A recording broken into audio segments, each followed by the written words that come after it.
तो आइए स्टार्ट करते हैं सेंटेंस कंप्लीशन के कुछ और क्वेश्चन जो गेट नेट या एनटीएस के दूसरे तमाम टेस्ट का एक ज़रूरी हिस्सा है। देखिए question number 1। So dash was the salesperson's tone about the qualities of the new computer that Najma nearly missed the dash in her budget। जैसा कि पिछली वीडियो में आपको ये एक्सप्लेन किया था कि there are two blanks in a sentence and options are given in pair। तो हमें यहाँ इन दोनों ब्लैंक्स में करेक्ट वर्ड एडजस्ट करना है मीनिंग और स्ट्रक्चर के अकॉर्डिंग। तो आइए देखते हैं। So dash was the sales person tone के सेल्स पर्सन की टोन कैसी थी about the qualities of the new computer that Najma nearly missed के नजमा ने मिस कर दिया। क्या मिस किया? The dash in her budget, अपने बजट का कोई एक पार्ट किया। तो options are given persuasive and flaw. तो परसुएसिव कहा जाता है the style of communication to make someone agree के दूसरा आपकी राय से बात से मुत्तफिक हो जाए या आप दूसरे को कायल कर सकें, that is called persuasive.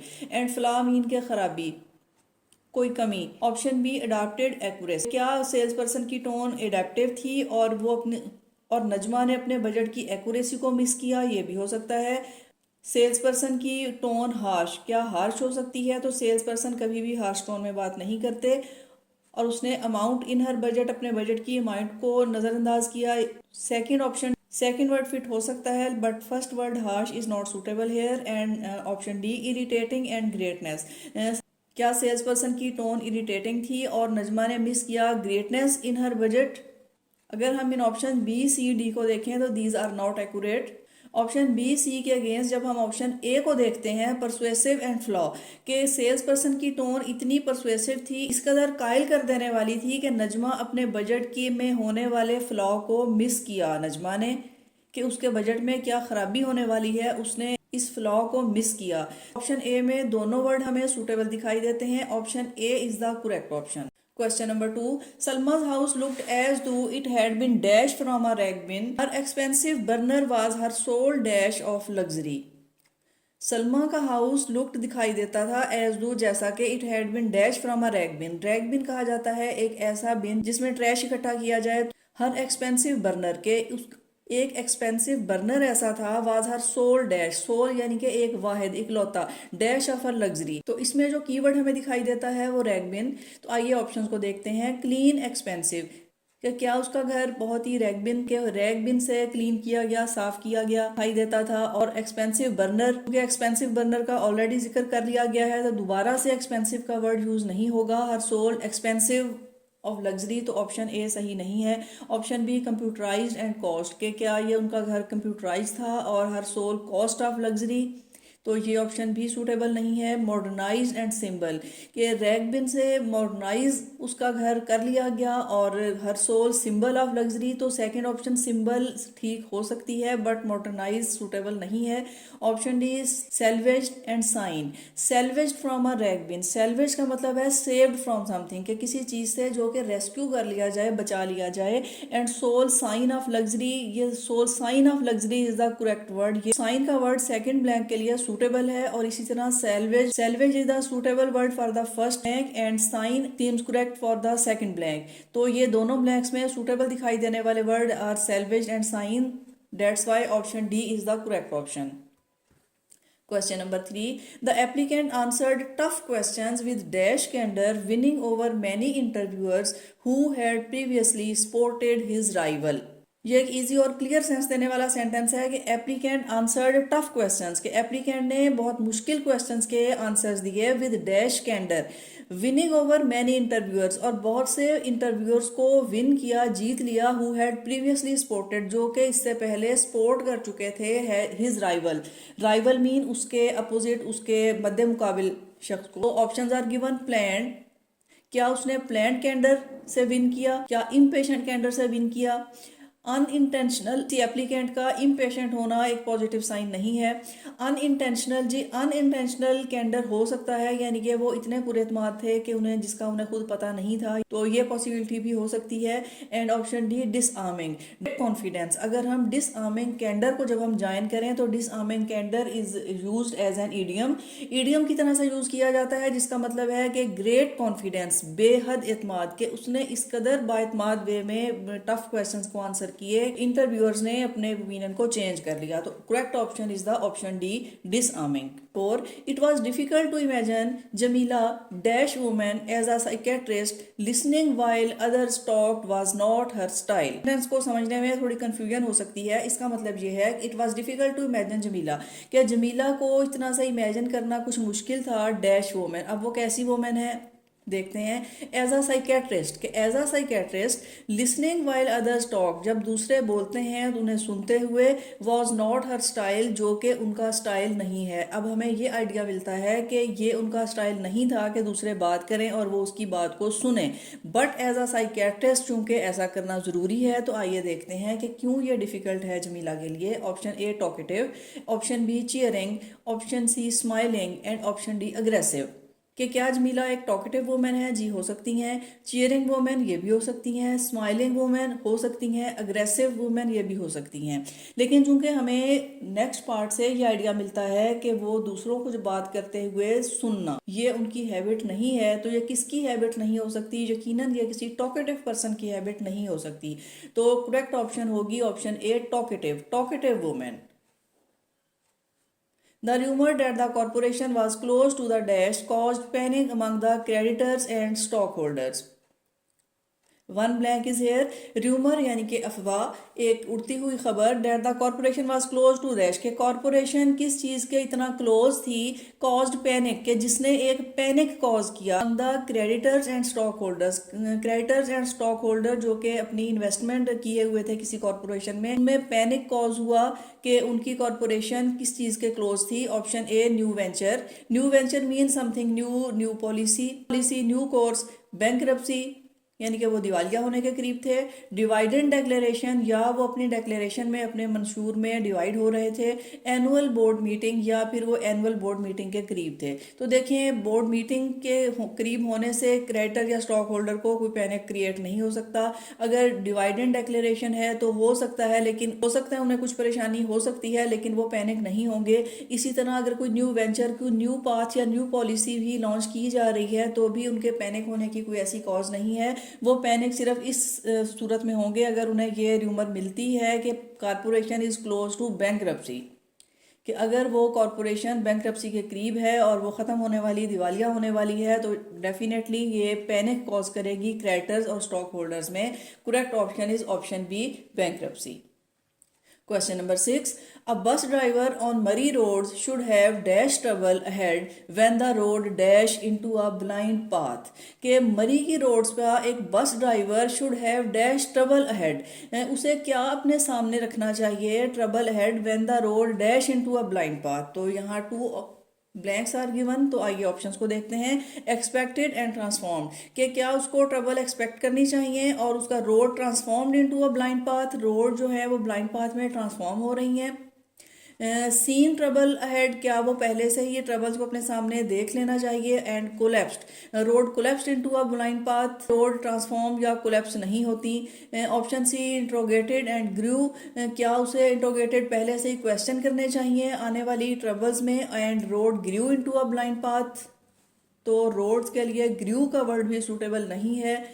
Option D have anticipated and dwindled, anticipate होता है कि फोरसीन, पहले से ही देख लेना, पहले से अंदाज़ा कर लेना कि उसे आने वाले किसी ट्रबल का पहले से उसे अंदाज़ा होना चाहिए।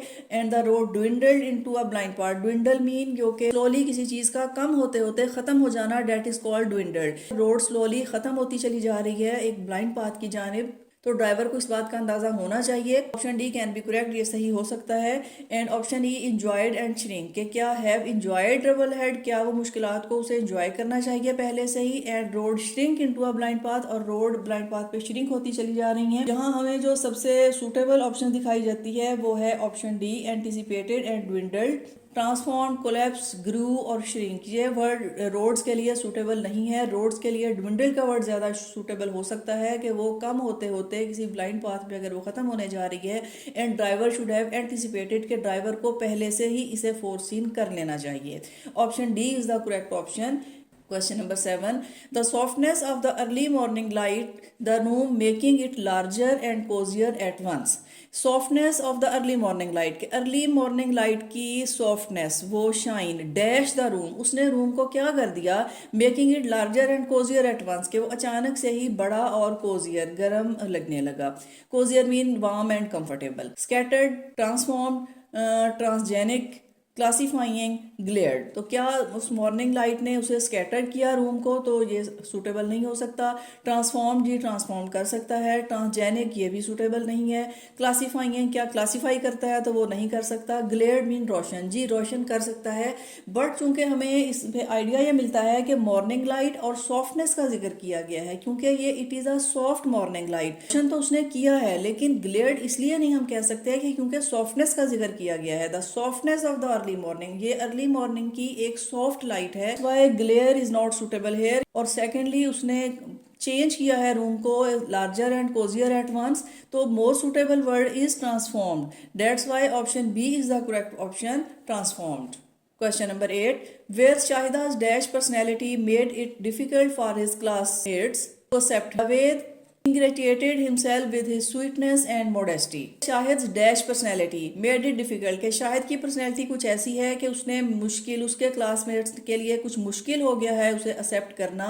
जबकि Javed ingratiated himself with his sweetness and modesty, जबकि जावेद अपनी स्वीटनेस और मोडेस्टी की वजह से उनके दिल जीत चुका है। तो यहाँ हमें यह दिखाई देता है कि there is a clash between two personalities. Shahid और जावेद की personalities are different, only different but opposite, ये एक दूसरे से अपोजिट हैं। तो ऑप्शंस को देखते हैं। सेप्टिबल, प्रीटेंशियस, डैशिंग, प्लीजिंग, सोशेबल। शाहिद की पर्सनैलिटी एक्सेप्टेबल हो सकती है, जी ये भी हो सकती है। प्रीटेंशियस भी हो सकती है। डैशिंग अगर पर्सनैलिटी है, के क्लासमेट्स उसे एक्सेप्ट करने में कोई ज़्यादा प्रॉब्लम नहीं होगी, तो ऑप्शन सी ठीक नहीं है। प्लीजिंग पर्सनैलिटी भी नहीं हो सकती, अगर उसकी पर्सनैलिटी प्लीजिंग हो तो वो क्लासमेट्स के लिए एक्सेप्टेबल यकीनन होगा।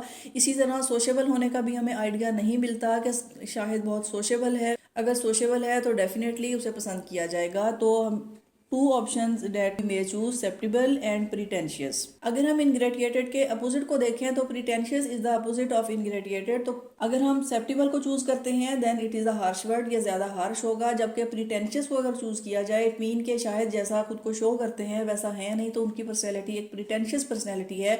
That's why option B is the correct option, pretentious. Question number 9. The dash of the Fokker crash near Multan airport should have been avoided if more safety dash had been taken. Dash of the Fokker crash, यहाँ से हमें idea यही मिलता है कि फोकर जो कि it is name of an aeroplane, वो क्रैश हुआ मुल्तान के करीब, मुल्तान एयरपोर्ट के करीब। कुड हैव बीन अवॉइडेड, के इससे बचा जा सकता था, अवॉइड हो सकता था। इफ मोर सेफ्टी डैश, कि अगर कुछ और सेफ्टी डैश लिए जाते हैड बीन टेकन। तो आइए ऑप्शंस देखते हैं। Tragedy, precautions. Tragedy of the Fokker crash, जी ये ठीक है। और second option, second word precaution, safety precautions, ये भी सूटेबल है। ऑप्शन बी इंसिडेंट परसर्वर, के इंसिडेंट ऑफ फोकर क्रैश और प्रिजर्व, सेफ्टी प्रिजर्वर्स। तो safety preservers second word is not suitable. Fiasco and inspectors, fiasco mean complete failure and safety inspectors had been taken, तो safety inspector is not suitable here. The crew of Fokker crash and safety measures, तो यहाँ word crew is not suitable. It was a disaster of whole aeroplane, not only crew. And option E disaster and reservations. The disaster of Fokker crash, ji disaster word हो सकता है। and safety reservation से ज़्यादा बेहतर हमें option A correct दिखाई देती है कि Fokker crash because it is a tragedy, किसी एरोप्लेन का क्रैश होना इसको एक ट्रेजेडी कहा जाएगा। And safety precautions, precaution is an appropriate word used for safety, safety precautions had been taken. That's why option A is the correct option, tragedy and precautions. Question number 10. Though many people thought him a tedious old man, he had a dash spirit that delighted his friends. के उन्हें वो एक old man है, हमें यह idea मिलता है कि एक ओल्ड मैन है और बहुत ही टिडियस हैं। And he had a dash spirit, उनके पास एक ऐसी स्पिरिट है, वो एक ऐसी स्पिरिट रखते हैं दैट डिलाइटेड हिज फ्रेंड, के जिसकी वजह से उनके दोस्त बहुत ही खुश होते हैं। क्या परवर्सल स्पिरिट हो सकती है? बिल्कुल नहीं, ये तो हो नहीं सकती। जोविनाइल मीन यूथफुल स्पिरिट, जी ये हो सकती है। मीक स्पिरिट बहुत ही कमजोर स्पिरिट है, तो कमजोर स्पिरिट, बट डिलाइटेड की सेंस में मीक अप्रोप्रिएट नहीं हो सकता।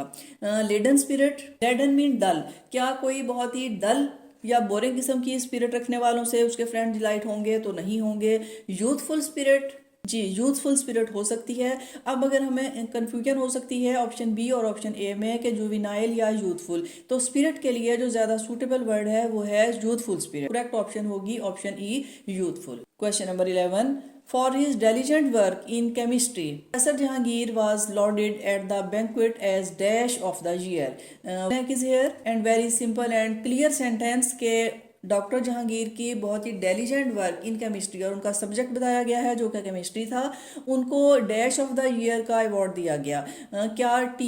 क्या उन्हें teacher of the year, manager of the year, scientist, astrologer या एडमिनिस्ट्रेटर। हमें अपनी स्टेटमेंट में कहीं भी उनके टीचिंग का वर्ड नहीं मिलता, हम या कोई ऐसा आइडिया नहीं दिया गया कि वो टीच करते थे, तो टीचर भी हम नहीं कह सकते। इसी तरह मैनेजर, चूंकि वो एक प्रोफेसर, केमिस्ट्री के प्रोफेसर हैं, तो मैनेजर से भी उनका कुछ ऐसा खास लेन देन नहीं हो सकता। साइंटिस्ट वो हो सकते हैं, वो इस तरह से क्योंकि उनका सब्जेक्ट बताया गया है जो कि केमिस्ट्री है, तो साइंटिस्ट पॉसिबल है। एस्ट्रोलॉजर भी वो नहीं है, और एडमिनिस्ट्रेटर, उनकी एडमिनिस्ट्रेशन, उनकी कोई स्पेसिफिक फील्ड नहीं है। तो स्पेसिफिक फील्ड जो हमें दिखाई देती है वो चूंकि साइंस सब्जेक्ट है, केमिस्ट्री के प्रोफेसर हैं और उन्होंने बहुत ही इंटेलिजेंट वर्क किया, तो उन्हें साइंटिस्ट ऑफ द ईयर कहा जा सकता है। तो करेक्ट ऑप्शन होगी option C, scientist. These were 11 questions. I hope they will be helpful for you. See you in the next video.